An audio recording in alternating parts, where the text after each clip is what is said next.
I want you to take an imaginary trip with me. Imagine that your nation was under attack and its capital was besieged by an invading army. You believe that your nation should surrender rather than attempt to fight the invaders. You even say so. So guess what? You're arrested. You know, understand that's treasonous kind of talk. You're arrested and you're placed in prison on charges of treason because your comments appear to support the invading army rather than your own nation. If the invaders win, you don't know what your future will be. Even if your nation wins, your reputation is still ruined, and you might be killed anyway. How much land would you buy? How much land would you buy? Well, let me add a few more facts. Imagine the same situation I mentioned. Now you somehow learn that a cousin is in debt and is in danger of losing the family property.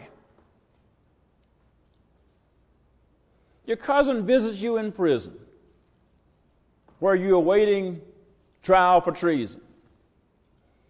He tells you about his trouble. Now you got trouble. You are in prison. Here comes your cousin with his broke self, dropping his financial trouble on you, and says, you know it's the family property. It's been in the family for generations. We need to keep it in the family. He's your cousin. Wouldn't you buy his property for him, help him out? Sure, wouldn't you? Now, you don't have a wife or a husband. You don't have any children to leave it to. You don't know whether you're going to get out of jail. Don't you just need some more land? You got the money. Why not give the money up? But what are you going to do with the land? How much would you pay for it? How much is land worth that is being invaded? Would you give good money to land for land that's being invaded, even if you didn't know whether or not you're going to ever live on it or be able to do anything with it? Why in the world would any financially savvy person do such a thing? Well, this happened to old Jeremiah. Around 588 BC. Actually, this text we have in Jeremiah 32 is probably the most detailed and lengthy biblical account of a commercial transaction you're going to ever read. I mean, it's almost a whole chapter that's dealing with the transaction and why Jeremiah dealt with it. I mean, you don't find out more about this, about the property that Jesus was buried on, or Moses was buried on, or Abraham was buried on. No property in the Bible is discussed, and no land transaction, no deal in the Bible is discussed as much as this one. Judah has been invaded by the army of King Nebuchadnezzar of Babylon. Jerusalem, the capital city, is under siege. The king of Judah, Zedekiah, has had Jeremiah imprisoned because Jeremiah has been telling people, you need to give up, you need to stop fighting, you need to let go of this notion that you're going to be able to beat these folks. You can't beat these folks. Actually, they are here because God is sick and tired of being sick and tired of you. So, you just need to get up off of this idea that you can't be whipped and God's not going to move you. You're getting ready to move. So Zedekiah says, I can stop this. I'm going to arrest this brother. And he arrests him, puts him in the prison, and here comes Jeremiah's cousin, Hanamel, with this sad story about being in trouble. Now, we don't know what kind of trouble Hanamel was in, but he needed to have the property, the land bought. And under the Hebrew law of redemption that you can read about in Leviticus, the 25th chapter, a near kinsman was obligated to buy the land of a relative who was in trouble to keep the property in the ancestral family. And now you couldn't just buy it and deal it off and say, okay, I'm going to sell it for profit, because it had to stay in the family. The idea in that culture was that land wasn't really ever lost to people. That the people and the land had a perpetual relationship. Land was important, and the people had a tie to the land, and the land had a hold on the people, so much so that when people got removed from their land, they literally felt like they were removed from their entire roots. Now, that doesn't seem too very strange, because some of us come from rural backgrounds where family property has been in the family for generations, and we know the drama and the trauma that happens when the land is sold outside the family or the land is lost to the family. The Native American culture in this society didn't own land, but they thought it was kind of odd that they could get moved off land that they had grazed and hunted and lived on for generations. Tribal societies are not the only one. In this nation or in Asia or in Africa, in every culture, the notion of a relationship to the land and the people is more than commercial. It is spiritual. And so when Hanamel shows up visiting Jeremiah in jail, Hanamel has more than just, hey, brother, can you spare me a dime on his mind? He's talking about, can you help me hold on to something that is precious for our family?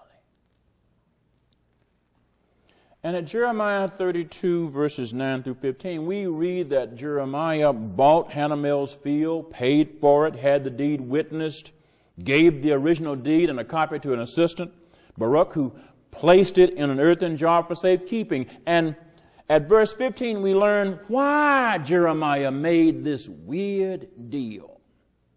Verse 15 reads, "For thus says the Lord of hosts, the God of Israel, houses and fields and vineyards shall again be bought in this land." Jeremiah believed that God had promised a future for the land and the people that was bigger than Zedekiah and bigger than Judah and bigger than Nebuchadnezzar and bigger than Babylon, even bigger than Hanamel's trouble.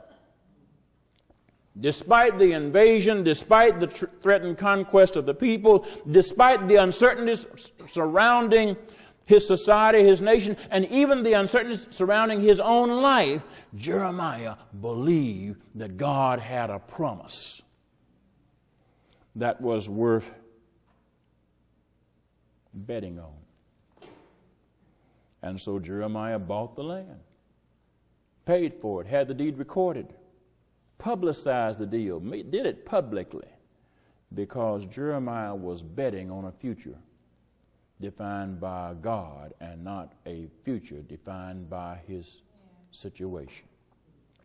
Well, let me share a couple of things about what this notion of betting on God teaches us.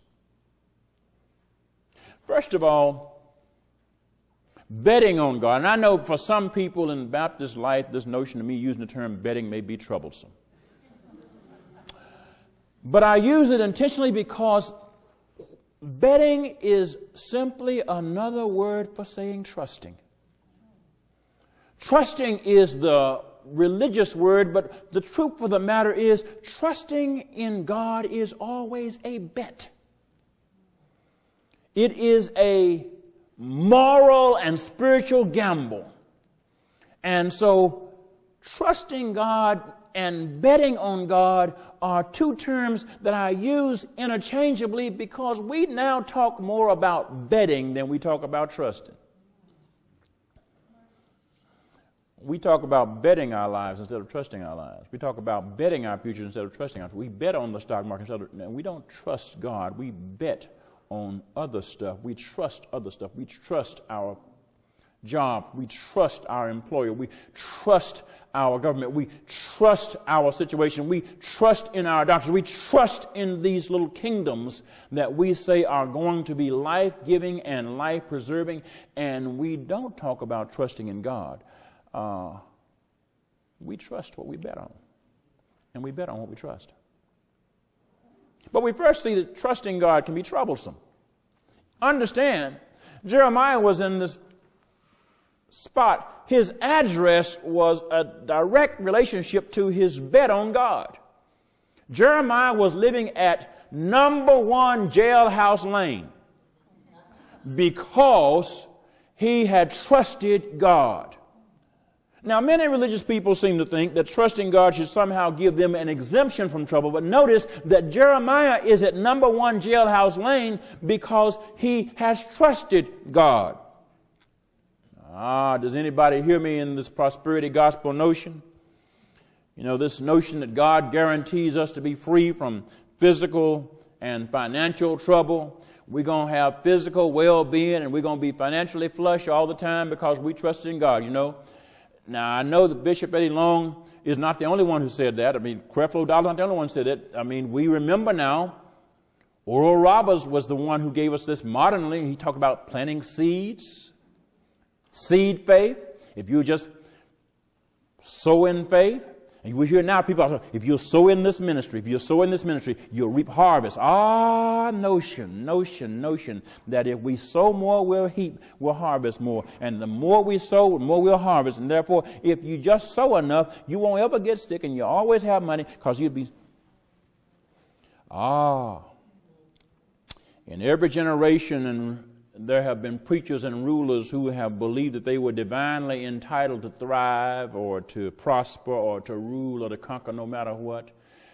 It's not just Creflo and Eddie Long and Joel Osteen or Oral Roberts. It's Reverend Ike and Daddy Grace and Father Divine and all those other ones. You know, we go back way back when. Come on now.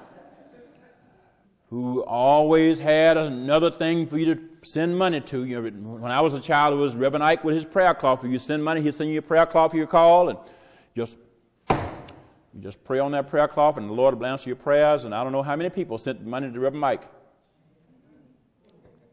They still died. You know why? Because trusting God is not a guarantee from trouble. In fact, sometimes trusting God makes us more likely candidates for trouble. Witness Jeremiah. In every generation, there are Jeremiah kind of troublemakers. You know, people who get in trouble, lose their freedom, sacrifice their reputations, even risk their lives because they would rather live according to betting on God and God's promises, God's justice, God's truth, than follow the conventional wisdom. And so we have Gandhi, who trusted the justice and the rule of God and challenged an entire British Empire. What did it cost him? Freedom, ultimately his life. Martin Luther King, who trusted the justice and truth of God and challenged the imperialist and the racist and the materialist and the militarist mindset that seems to dominate so much of our life. What did it trust him? Had his family threatened, his house bombed, his life attacked a number of times, ultimately died, murdered. Mother Teresa trusted the justice and truth of God and confronted an entire materialistic world about our indifference concerning people who are very, very poor and very, very sick because they are very, very poor and very, very sick because we're so satisfied being unpoor and unsick that we won't help them. And what did it mean for her? She had to live her life around lepers and diseased people and watch what we basically said nice things about her but wouldn't give her anything to help her, the people she was trying to help.